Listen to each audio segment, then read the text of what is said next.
Now I know what you're thinking. I'm not drinking alcohol. I'm drinking liquid death. Hashtag murder your thirst. It's actually just sparkling mountain water, and it's really good, and their marketing has me. Let's roll the intro.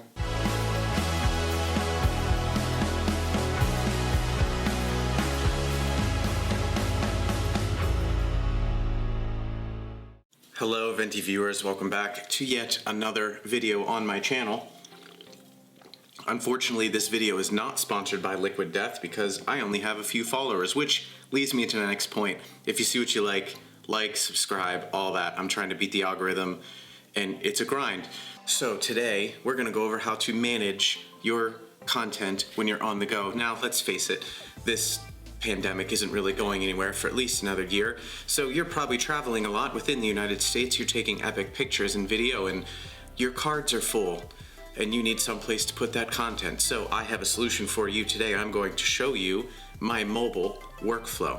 Now the whole point is so that you don't lose any of your precious content, because Mother Nature is a cruel mistress. You could have taken that beautiful photo in Utah and it was a once in a lifetime chance, and then your drone falls out of the sky the next time you fly it. All that content that was on that SD card is gone. Or you're taking photos, happened to me, true story, and your camera falls into a waterfall. All that content is gone. So I'm gonna help you manage that so you don't lose anything ever and you post those beautiful IG bangers. So first thing, I wanna talk about the equipment that I use, and then I will kind of give you a demo of how I break down the day by day if you're traveling for a multi-day road trip or just trip in general. So the first thing that I would recommend getting is this. It is a Sandisk 1 terabyte solid state hard drive. It is small, it is thin. You can even attach a key ring right to it. Hook it right on your pocket there for your keys.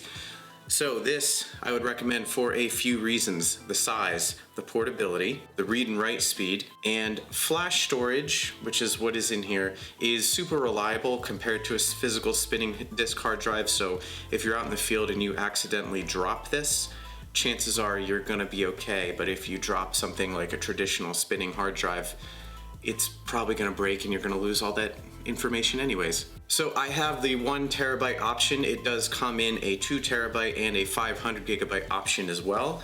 I think 1 terabyte is plenty for a few days worth of shooting. I have no issues with it.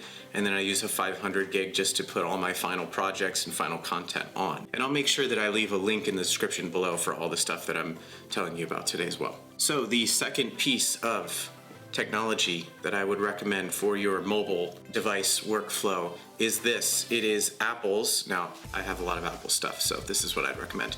It is Apple's USB-C to SD card adapter. So it allows you to take your SD card from your camera, or if you have a little micro SD card from your drone, and pop it right into here, and then you can put it into your iPad Pro.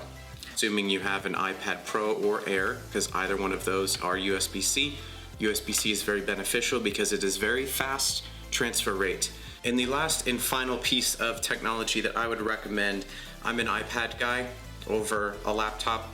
I just think it's more portable. I've got a desktop, I'm much happier that way. And I went with Apple because, you know, everything I have is Apple.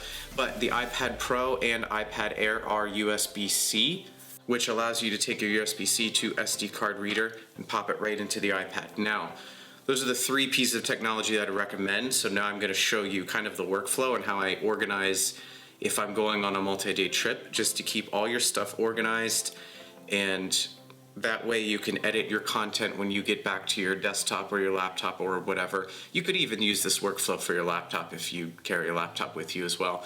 So let's get into that. Okay, I have the iPad here with me, and this is what I use to transfer all my stuff. The Sandisk hard drive comes with a small USB-C cable. So now that it's plugged in, we're gonna go into the Files app, which I have right down here.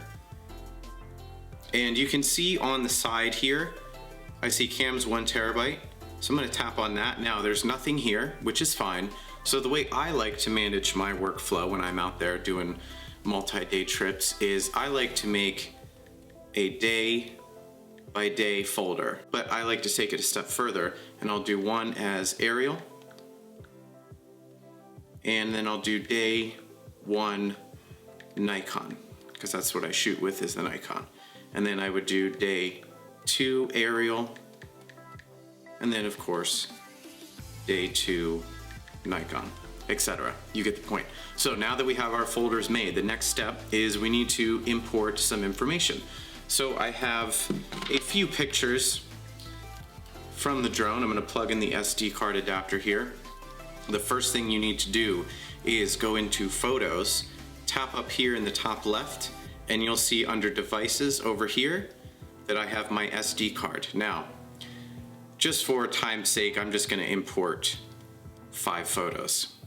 So import those. Look how quickly it does it. 1, 2, 3, 4, 5. Done. And it asks me, do I want to keep or delete? Now, it depends on how much storage you need. I always keep until I need to format the SD card. So once you've imported the photos, we're going to unplug the SD card. We're going to plug back in the little hard drive. Now, I want to be super organized about this, so I'm going to say, in theory, that these 3 photos right here were taken with the drone.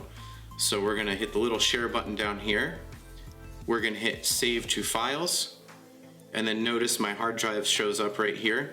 And if I click on that, it brings down all of my folders that I just made. So I'm going to do this as day 1 aerial, and I'm going to hit Save. It's going to take a moment, and all 3 files are there. So now what I'm going to do is I'm going to select, maybe these 2 were taken with a Nikon, hit the share button, go down to Save to Files, and I'll call it day 1 Nikon, save. So there we go. So now all my files are in a safe and secure location. They are in here, and they are also in the Photos app on the iPad. I would recommend not deleting them from the Photos app on the iPad until you get home and you make sure everything is set. The Sandisk comes with this little tiny adapter, this little USB-A adapter as well. So you just plug that in right there and there. And that, folks, is it. That's how I manage my mobile workflow when I'm out in the field, when I'm sleeping in my car, whatever. Hopefully you found this video useful. I have one more video yet that I will be posting in the coming days, showing you how I edit photos on Lightroom on the iPad Pro. So if you liked what you see, don't forget to like, subscribe, leave a comment if you like this kind of stuff, if you want to go that extra mile. And until next time, I'll see you later.